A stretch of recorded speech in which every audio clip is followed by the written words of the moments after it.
Hello everyone, welcome back to Azra Khan Fitness. I'm your nutritionist Azra Khan, and in today's video I'm going to cater to a very requested topic on my channel. On and off मुझसे बहुत सारे सवाल पूछे जाते हैं on how you can become a nutritionist in India and what is the difference between nutritionist, dietitian, कौन सा course आप कर सकते हैं, कितना पैकेज आपको मिल सकता है, and all lot of questions related to health and wellness industry as well in general. So in today's video, I'm going to share with you guys how you can become a nutritionist या dietitian के बीच में क्या difference होता है, क्या courses available है online offline जिनको आप करके न्यूट्रिशनिस्ट या डाइटिशियन बन सकते हो. You are interested in entering health and wellness industry and figuring out कि क्या करना है क्या नहीं, this video will help you a lot. So I have listed out some pointers here so that I don't forget anything. और मैं अपना experience बताऊंगी, अपना एकेडमिक क्वालिफिकेशन बताऊंगी और इसके अलावा आप क्या क्या कर सकते हो in order to become a nutritionist. फिर आप कहाँ कहाँ अप्लाई कर सकते हो if you have become a nutritionist और a dietitian and all of that. सबसे पहले हम लोग बात करते हैं कि what is a nutritionist and a dietitian. Okay, basic definition आपको पता होनी चाहिए. Are they the same? No, they are not the same. Their professional courses are different and उनके बीच में क्या डिफरेंस होता है मैं आपको बताती हूँ. सो न्यूट्रिशनिस्ट इज समवन जो की ऑफर करता है professional nutritional advice to people one-on-one basis पे. They can work with one-on-one clients and they do not have to pass a RD, registered dietitian का जो एक एग्जाम होता है जो सिर्फ डाइटिशियंस पास करते हैं and they become registered dietitians and उसके बाद फिर वो एक हॉस्पिटल या किसी हेल्थ फर्म में काम कर सकते हैं एज अ डाइटिशियन. न्यूट्रिशनिस्ट को आरडी का एग्जाम नहीं देना पड़ता है. वही वेयर एज न्यूट्रिशनिस्ट बनने के लिए आपको CNC क्लिनिकल न्यूट्रिशनल सर्टिफिकेशन का एग्जाम देना पड़ता है in order to become a nutrition. Registered dietitian और क्लिनिकल न्यूट्रिशनिस्ट के बीच में बहुत ज्यादा फर्क नहीं होता है. उनके कोर्सेज ऑलमोस्ट सेम होते हैं बट येस, रजिस्टर्ड डाइटिशियन अगर आपको बनना है तो आपको 10th के बाद बायोलॉजी लेनी पड़ेगी. Then when you enter graduation आपको BSc करना पड़ेगा इन न्यूट्रिशन एंड डाइटिक्स. उसके बाद आपको MSc करना पड़ेगा इन न्यूट्रिशन एंड डाइटिक्स एंड उसके बाद आप RD का एग्जाम देंगे and then you are actually eligible to open your own clinic as well. ना खुद का क्लिनिक खोल सकते हैं as a registered dietitian and आप हॉस्पिटल्स में वर्क कर सकते हैं, गवर्नमेंट जॉब्स के लिए अप्लाई कर सकते हैं as a registered dietitian. Whereas nutritionist में भी क्लिनिकल न्यूट्रिशन सर्टिफिकेशन CNC का एग्जाम देते हैं और आपको वो सर्टिफिकेशन में you can apply for various government services as well. और आप प्राइवेट इंस्टीट्यूट्स में जैसे कि VLCC हो गया, बॉडी केयर हो गया, उसमें एज अ न्यूट्रिशनिस्ट काम कर सकते हैं. दोनों ही केसेस में आपको 10th के बाद बायोलॉजी लेना जरूरी है. फिर आपको BSc एंड MSc या BTech and MTech in dietetics and nutrition करना जरूरी है एंड उसके बाद ही आप इन एग्जाम्स के लिए क्वालिफाई कर सकते हैं. ओके, सो ये हो गया बेसिक्स. नाउ अगर अब मैं बात कर लेती हूँ कौन कौन से कोर्सेज है आफ्टर 12th जिनमें आप अप्लाई कर सकते हो. अंडर ग्रेजुएट और आप डाइटिशियन बनना चाहते हो तो आपको bachelors degree in food science and nutrition करना पड़ेगा. उसके बाद PG diploma in nutrition and dietetics करना पड़ेगा. Masters degree in food science and nutrition and food processing में भी आप BSc MSc कर सकते हैं. BTech in nutrition and dietetics या BTech इन फूड टेक्नोलॉजी, MTech इन फूड टेक्नोलॉजी कर सकते हैं एंड उसके बाद आप अपना न्यूट्रिशन का 1 साल का डिप्लोमा कर सकते हैं and then finally you will be professionally qualified. Figured out based on your questions कि आप में से बहुत सारे लोग हैं जिन्होंने बहुत लेट एंटर किया in health and wellness industry because they are intrigued with the way food science works, their body works and they want to take this as their profession. But उसके पहले वो एक प्रोफेशनल डिग्री करना चाहते हैं. I totally get you. So now here is the thing, जो मैंने आपको पहले सारे कोर्सेज और प्रोसेस बताया वो उन लोगों के लिए है जो 10th के बाद से दे नो कि they want to enter health and wellness industry, they want to become a nutritionist और अ डाइटिशियन और व्हाटएवर. ओके, बट उनका क्या, जो लोग प्रोफेशनल डिग्री कर चुके हैं, they are happy in their job but they want to experiment with health and wellness as well. तो उनके लिए there are a number of courses online available जिनको आप अगर क्वालिफाई कर लेते हो, क्लियर कर लेते हो तो you can get certified as a nutritionist. You are not to give advice, you will be eligible to start practising on your own as a freelancer as well. या VLCC या body care जैसी जगह पे भी apply कर सकते हैं after completing that course. पहला, VLCC also provides 1 year diploma course in nutrition. आप वो कर सकते हैं. I won't advise that. The best two options for you if you are already a bachelor or a postgraduate.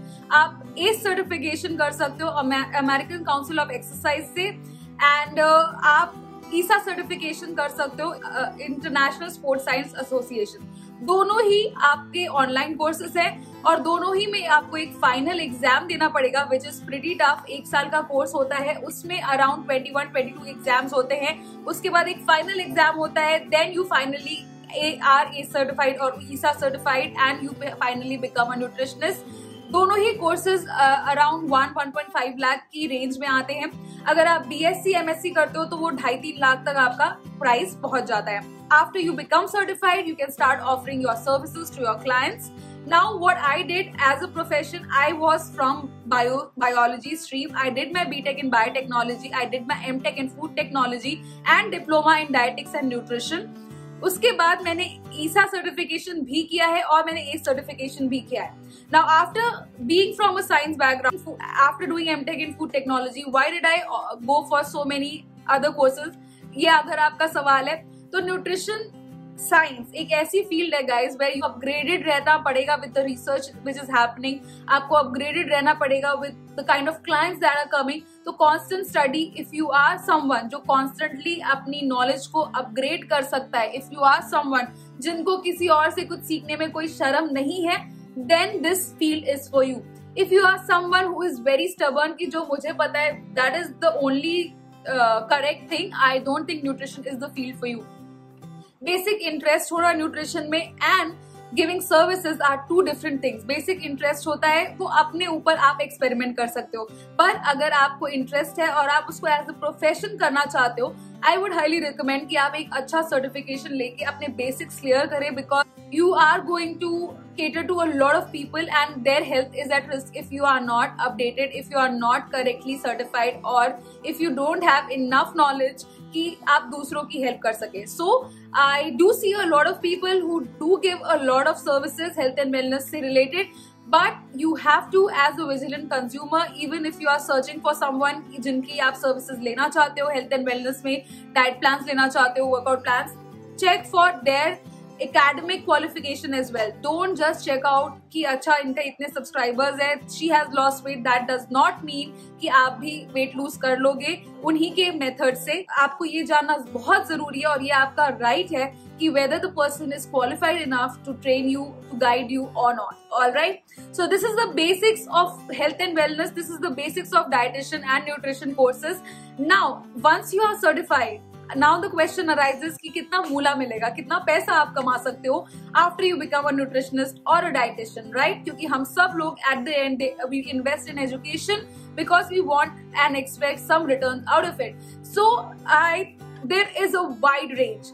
Some clinical dietitians जिनको जो hospitals में work करते हैं, their salary starts from ₹10,000 a month to आप जो upper limit है उसका वो कुछ है ही नहीं. You can earn so much, but आपको आपका बैकअप स्ट्रांग होना चाहिए, आपका प्रोफाइल स्ट्रांग होना चाहिए, आपकी क्लाइंटेल स्ट्रांग होनी चाहिए in order for you to earn that much.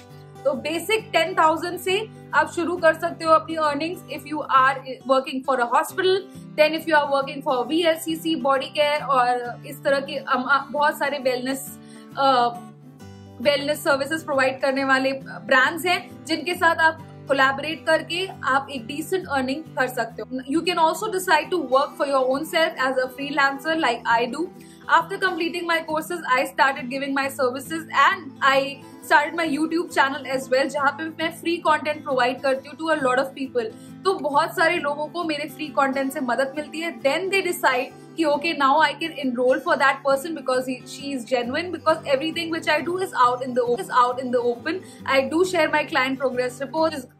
I have a professional Instagram handle as well. इस तरीके से आपको अपना work profile build up करने पड़ेगा. उसके बाद ही आप expect कर सकते हो कि आप वो क्लाइंट्स मिलना शुरू होंगे. तो start giving out free advice, start giving out free content, because that is going to be your marketing strategy if you want to be a freelancer. So these are the basics through which you can start your nutritionist journey, your dietitian journey.